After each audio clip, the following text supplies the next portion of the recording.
வணக்கம் தலைமையிலே. பாலஸ்தீனம் என்ற ஒரு தனி நாடு யார் சொன்னாலும் ஒருபோதும் உருவாக போவதில்லை என்று இஸ்ரேலுடைய இராணுவ மந்திரி இஸ்ரேல் காட்ஸ் பேட்டி கொடுத்திருக்கார். நான் 17ஆம் தேதி திங்கட்கிழமை பேசிட்டு இருக்கேன். அவர் 16ஆம் தேதி ஞாயிற்றுக்கிழமை ஒரு பேட்டி கொடுத்திருக்கார். ரொம்ப அரிதாக பேசக்கூடிய நபர் இஸ்ரேல் காட்ஸ். ஆனால் தேவையான விஷயங்களை ரொம்ப தெளிவாக கோடிட்டு காட்டி பேசுவார். இந்த பாலஸ்தீனம் என்ற நாடு ஒருபோதும் உருவாக போவதில்லை என்பதை இஸ்ரேலிய பிரதமர் பென்யமின் நெத்தனியாகுமே ஆதரித்து ஆமோதித்துள்ளார். ஆமா அப்படின்னு ஆமோதித்துள்ளார். ஏன் ஞாயிற்றுக்கிழமை இந்த பேட்டி அவர்கள் கொடுத்தாங்க? பாலஸ்தீனம் உருவாக போவதில்லை மற்றும் அந்த பகுதியில் இஸ்ரேலுடைய தாக்குதல்கள் இனி எப்படி இருக்குன்னு சொல்லி அப்படியே பேசியிருக்காங்க.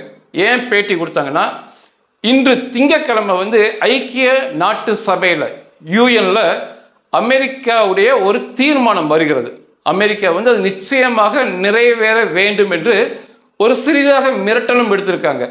அந்த தீர்மானம் இந்த காசாவை புனரமைப்பது, காசாவை சீர்படுத்துவதை பற்றி ஒரு தீர்மானம். அது இப்போதைக்கு 2 முக்கியமான தேவைகள் காசாவில் உள்ளது. அது இப்போ தீர்மானம் நிறைவேறிவிட்டால் அது நடைபெறும்.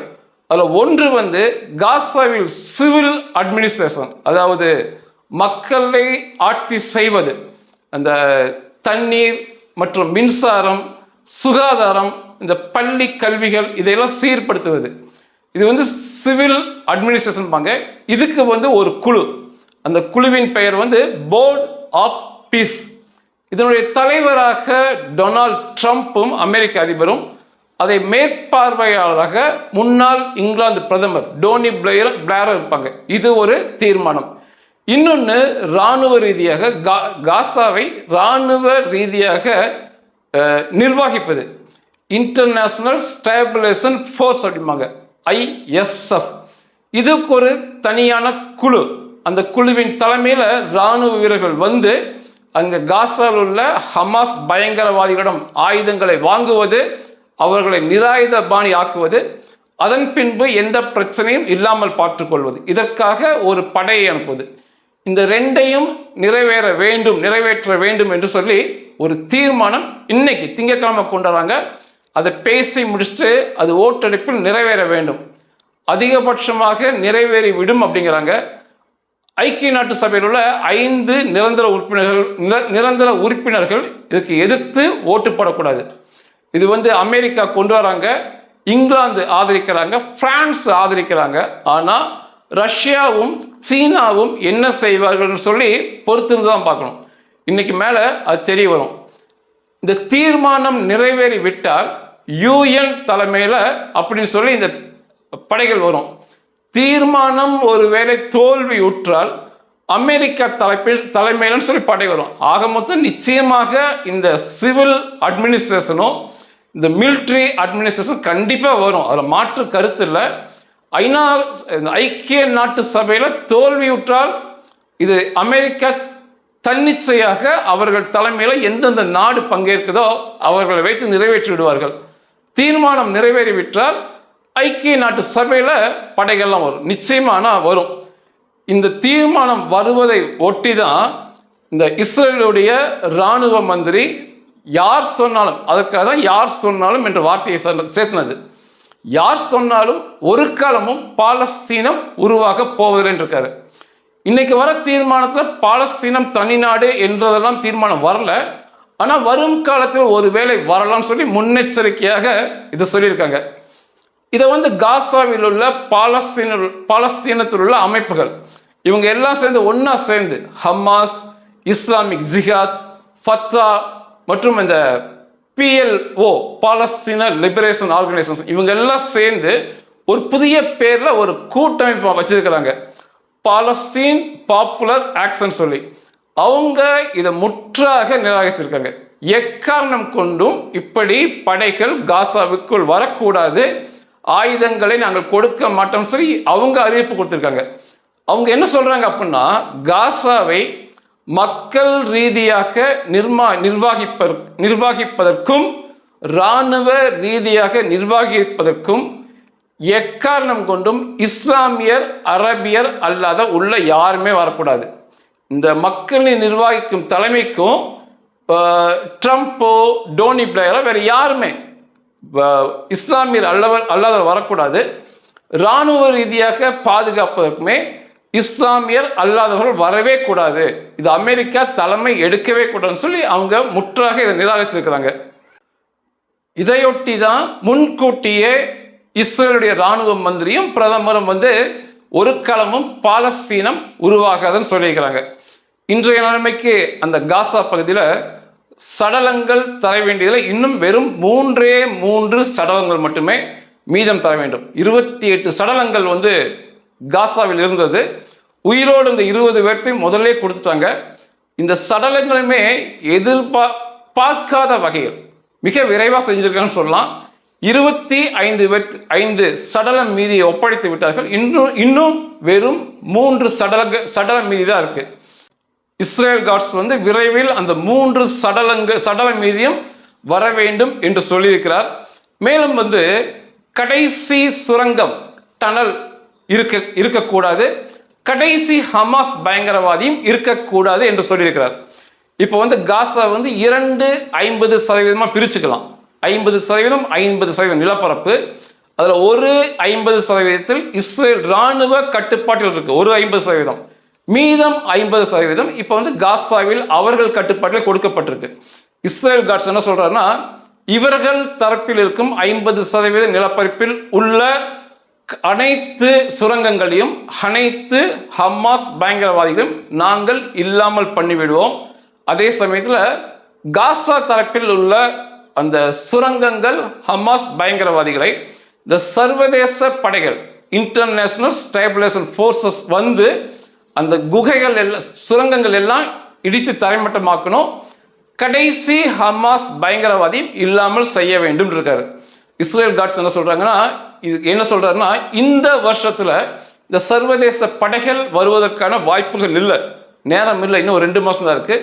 2026 பாதியை தாண்டி, பாதி வருஷத்தை தாண்டின பிறகு இந்த சர்வதேச படைகள் வருவதற்கான வாய்ப்புகள் உண்டு. அவர்கள் அந்த காசாவில், மீதமுள்ள காசாவில் சுரங்கங்கள், ஹமாஸ் பயங்கரவாதிகளை வேட்டையாட வேண்டும் என்று சொல்லியிருக்கார். ஒருவேளை அந்த ஹமாஸ் பயங்கரவாதிகளை அவர்கள் வேட்டையாட விட்டால், சுரங்கங்களை இடிக்க விட்டால், இஸ்ரேலுடைய இராணுவம் தனது பணியை அந்த மீதம் உள்ள இடத்திலும் செய்யும் அப்படின்னு சொல்லியிருக்காரு. இதுதான் வருகின்ற நாட்களில் காசாவில் நடக்க போகுது. எப்பொழுதுமே இஸ்ரேலில் வீணான வார்த்தைகளே சொல்ல மாட்டாங்க. அந்த வார்த்தைகளை சொல்லிட்டாங்க அப்படின்னா நிச்சயமாக அதை நிறைவேற்றுவார்கள். அதனால இங்கே நிறைய பேர் கனவு கண்டிருப்பாங்க, திரும்ப ஹமாஸ் பயங்கரவாதி ஆட்சி பண்ணிடுவானுங்க, அந்த குகைகள்லாம் இருக்கும், இந்த பாலஸ்தீனம் என்று தனி நாடு அங்கீகாரம் கிடைக்கும்னு நினைக்கிறாங்க. நிச்சயமா அது எதுவுமே நடக்காது. தனி நாடு என்று ஒரு பாலஸ்தீனம் ஒருபோதும் உருவாகாது. பாலஸ்தீனம் என்று இருக்கலாம், தனி அந்தஸ்து கிடைக்கலாம், ஆனால் சர்வதேச யூஎன்னில் இதுக்கான அங்கீகாரம் நிச்சயமா கிடைக்காது. ஹமாஸ் பயங்கரவாதிகள் ஒருபோதும் இனி நீண்ட காலத்துக்கு அப்புறம் ஆயுதங்களோடு திரிய முடியாது, ஆட்சியும் செய்ய முடியாது. வரும் காலங்களில் போர்ட் ஆஃப் பீஸ் அதன் தலைமையில் ஆட்சிகள் செய்யலாம். அதுவுமே இஸ்லாமிய அல்லாத நாடுகள் வரக்கூடாதுங்கெல்லாம் நிச்சயமாக ஏற்றுக்கொள்ள முடியாது. இந்த காசாவை புனரமைப்பதற்கு, மீண்டும் கட்டித்தருவதற்கு உலக நாடுகள் தான் உதவி செய்யணும், பணங்களை கொடுக்கணும். குறிப்பாக அமெரிக்கா தான் மிக அதிக பங்கெடுத்துக்கும். அதுக்கப்புறம் ஐரோப்பிய நாடுகள், இங்கிலாந்து போன்ற நாடுகள் மிக அதிகமாக பங்கெடுத்து பணத்தை கொடுப்பாங்க. அப்போ பணத்தை மட்டும் வாங்கி கொள்வோம், ஆனால் அவங்க ஆட்சி பண்ணக்கூடாது, அவங்க இராணுவம் வரக்கூடாதுன்னு சொல்றதெல்லாம் நிச்சயமாக இவர்கள் கேட்க மாட்டாங்க. டொனால்ட் ட்ரம்ப் தலைமையில் கேட்கவே மாட்டாங்க. ரெண்டாவது, இந்த சர்வதேச படைகள் அமெரிக்கா தலைமையில் வரும்போது எதிர்த்து நிற்கலாம் அங்கே ஆட்களே கிடையாது. இருந்த ஹமாஸ் பயங்கரவாதிகளெல்லாம் இஸ்ரேல் இராணுவமே கொன்று குவித்துருச்சு. அப்படியே அவர்கள் இருந்தாலுமே அவர்கள் இராணுவ வீரர்களை எதிர்த்து சண்டை போடும் ஆட்களே கிடையாது. அவர்கள் அப்படிப்பட்ட வீரர்களே கிடையாது. அது இஸ்ரேல் இராணுவம் வந்தாலும் சரி, இந்த சர்வதேச இராணுவம் அமெரிக்கா தலைமையில் வந்தாலும் சரி, நிச்சயமாக அவர்கள் அதை எதிர்த்து சண்டையிடும் நபர்கள்லாம் கிடையாது. வீணான இப்படி பேசலாம், ஹமாஸ் தலைமையில் மற்றும் இந்த பாலஸ்தீனத்தில் உள்ள பயங்கரவாதிகள் பேசிக்கொள்ளலாமே ஒழிய கள யதார்த்தத்தின்படி அமெரிக்க இராணுவ வீரர்கள் வருவதெல்லாம் அவங்களால எதிர்த்து நிற்க முடியாது. இப்பவுமே இந்த இஸ்ரேலுக்கும் காசாவுக்கும் இடையே 10,000 அமெரிக்க இராணுவ வீரர்கள் தங்கும் அளவில் மிகப்பெரிய பேஸ் இராணுவ கட்டமைப்பை அமெரிக்கா உருவாக்கி வருது. வரும் காலத்தில் இந்த 2 பாலஸ்தீனம் காசா கட்டி கொடுக்கப்பட்டாலுமே காசா மற்றும் இஸ்ரேலுக்கு இடையில ஒரு கணிசமாக அமெரிக்கா மற்றும் ஐரோப்பிய இராணுவ வீரர்கள் 10,000 பேருக்கு மேல அந்த தளத்தில் நிச்சயமா இருப்பாங்க. ஏன்னா இப்பவுமே கட்டிக்கிட்டு இருக்காங்க. அதனால இவனுங்க சொல்றது எல்லாமே எதுவுமே நடக்க போவதில்லை. அதே போல சிரியா பத்தியுமே இஸ்ரேல் காட்ஸ் பேசியிருக்காரு. இப்போ சிரியால புதிய அதிபராக அல்-சரா என்ற நபர் இருக்காரு. முன்னாள் ISIS பயங்கரவாதி தலைவனும் கூட ISIS இயக்கத்துல. இப்பொழுது அது இங்க சிரியால இதற்கு முன்பு ஆட்சி செய்த பாசர் அல் ஆசாத்தை விரட்டிவிட்டு இப்ப இவனுடைய தலைமையில தான் ஆட்சி நடந்துட்டு இருக்கு. இவன் ISIS இருந்த சமயத்துல இந்த அல்-சராவுக்கு பயண தடை உலகம் முழுவதும் இருந்தது, அமெரிக்காலும் இருந்தது. இப்பொழுது அமெரிக்கா கேட்டு கொண்டதற்கிணங்க அவனுக்கு மேலான அனைத்து தடைகளையுமே எல்லா நாடுமே விலக்கிட்டாங்க. இப்போ அவன் சர்வ சுதந்திரமாக எல்லா நாட்டுக்கு பயணம் செஞ்சுட்டு இருக்கான். அவனுடைய தேவைகளை கேட்டு பெற்று கொண்டிருக்கிறான் அல்-சரா. குறிப்பாக டொனால்ட் ட்ரம்புடன் நெருங்கி பழகி கொண்டிருக்கான் அல்-சரா. ஒரு 4 நாட்கள், ஒரு வாரத்துக்கு முன்னால 2 பேர் சந்தித்த பிறகு ரொம்ப சந்தோஷமா கொஞ்சிக்கிட்டு இருந்தாங்க. டொனால்ட் ட்ரம்ப் அல்-சராக்கு வாசனை திரவியங்கள் அவனுக்கு ஒன்று பரிசளித்து விட்டு அவனுடைய மனைவிக்கும் இன்னொன்று உன்னுடைய மனைவிக்கு நான் பரிசளிகள் சொல்லி கொடுத்தது. அதற்கு பதிலாக அல்-சரா அநேக பரிசுகளை டொனால்ட் ட்ரம்ப் கொடுத்தான். 2 பேருமே டொனால்ட் ட்ரம்ப் அல்-சராட்ட உனக்கு எத்தனை மனைவின்னு கேட்டதுக்கு அவன் எனக்கு ஒரு மனைவின்னு சொல்றது. அதுக்கப்புறம் அவன் கேட்டான் டொனால்ட் ட்ரம்ப்ட உங்களுக்கு எத்தனை மனைவி? இப்பொழுது எனக்கு ஒரு மனைவி தான் ட்ரம்ப் சொன்னது. இப்படி ரொம்ப நெருங்கி பழகி கொண்டிருக்காங்க. அதனால இஸ்ரேல் காட்ஸ் அதற்குமே ஒரு எச்சரிக்கை விடுக்கும் விதமாக பேசியிருந்தார். அவங்க மவுண்ட் ஹெர்மோன் என்ற ஒரு பகுதியை, புதிதாக சிரியாவுடைய பகுதியை இஸ்ரேல் ராணுவம் பிடித்து வைத்திருக்கிறது. அதை இந்த மாதிரி பழகுவதன் மூலமாக அமெரிக்காவின் மூலம் நிர்பந்தம் கொடுத்து திரும்ப பெற்றுக்கொள்ளலாம் என்று ஒரு அல்-சராக்கு ஒரு எண்ணம் இருக்கு. அதற்காக பேட்டி கொடுத்தாரு. அது என்ன பிரச்சனை அப்படின்னா 1967 சிரியா மற்றும் எகிப்து கூட்டு அரபு நாடுகள் இஸ்ரேல் சண்டை போடும்போது சிரியா தோல்வியுற்றது. அங்குள்ள மிகப்பெரிய மலைப்பகுதி கோலான் ஹை அப்படிம்பாங்க, உயரமான மலைப்பகுதி. அந்த உயரத்தில் போய் நிற்கும் போது முழு சிரியாவையும் பார்க்கலாம், முழு லெபனானையும் பார்க்கலாம். அந்த பகுதியை இஸ்ரேல் கைப்பற்றி இஸ்ரேல் வசம் ஆக்கிவிட்டார்கள். கோலான் ஹைய 1967. 1973 அந்த பகுதியை நாங்கள் மீட்டெடுப்போம் சொல்லி திரும்ப சண்டைக்கு வந்தாங்க. எகிப்தோடு சேர்ந்து திரும்பவும் தோல்வியுற்றார்கள். அந்த பகுதி தொடர்ச்சியாக இஸ்ரேல் கைவசம் இருக்கு. இஸ்ரேல் ராணுவம் அங்கே தளம் அமைத்து டாங்குகள், பீரங்கிகள் எல்லாத்தையும் கொண்டு போய் மேலே வச்சுட்டாங்க. லெபனானையும் சிரியாவும் பார்க்கலாம், எளிதாக தாக்குதல் நடத்தலாம் அவர்கள் மீது மேல இருந்து. அப்படி நிப்பாட்டிட்டாங்க. இந்த 2024 டிசம்பர் மாதம் அங்க ஆட்சி செய்த பாசர் அல் ஆசாத் என்பவனை விரட்டி விட்டு இந்த அல்-சரா தலைமையிலான புரட்சி படைகள் சொல்லுவாங்க, பயங்கரவாதிகள் ஆட்சியை பிடிச்சாங்க.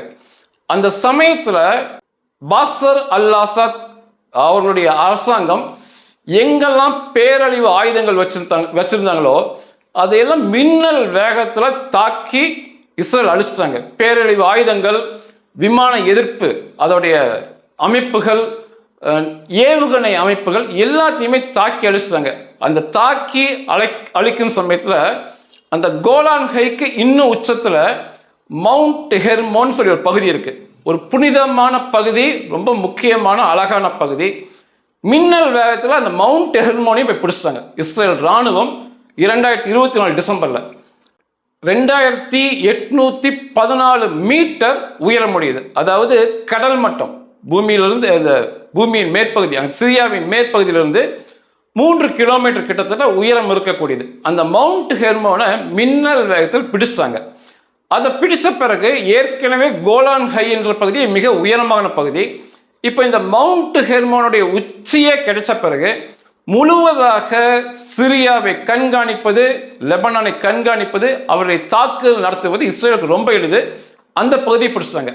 இப்போ சிரியா இந்த அல்சரா எல்லா பக்கமும் பயணம் செய்து என்ன சொல்றான்னா, இப்போ டிசம்பரில் பிடித்த இந்த மவுண்ட் ஹெர்மோனிலிருந்து இஸ்ரேல் ராணுவம் வெளியேற வேண்டும். இது சர்வதேச சட்டங்களுக்கு மீறிய செயல் இவர்கள் பிடித்தது அப்படின்னு சொல்றான் அல்சரா.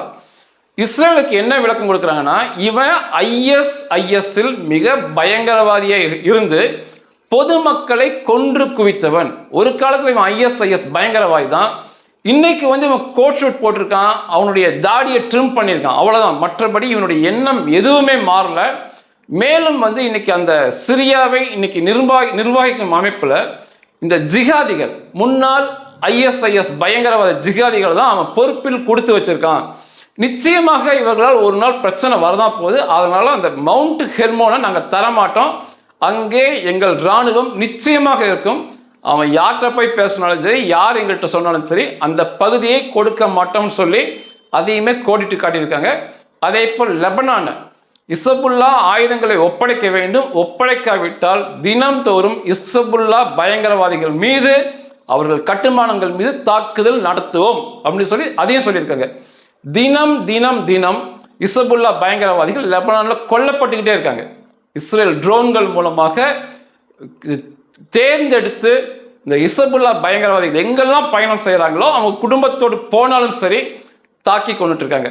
இதுதான் இஸ்ரேல் வருங்காலத்தில் நாங்கள் என்ன செய்வோம் சொல்லி, ஐக்கிய நாட்டு சபைகள் என்ன சொன்னாலும் சரி நாங்கள் என்ன செய்வோம் சொல்லி கோடிட்டு காட்டினது.